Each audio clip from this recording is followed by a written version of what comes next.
প্রিয় পুরুষ, বিয়ের শুরুতেই আপনার স্ত্রীর দেহটি কত সুন্দর ও দাগহীন ছিল তা মনে রাখবেন।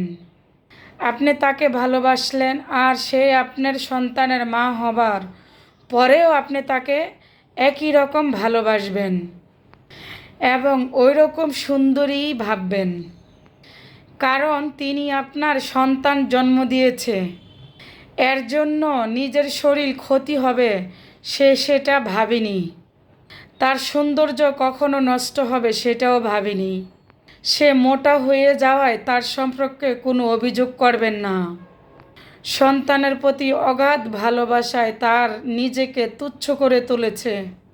তার একমাত্র চিন্তা তার সন্তানকে নিয়ে এবং আপনাকে নিয়ে। তার একমাত্র সুখ আপনারা।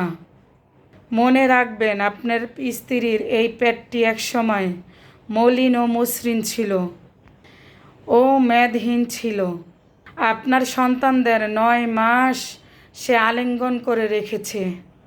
তাদের ভালোবাসা, স্নেহ, মমতা ও প্রাপ্য।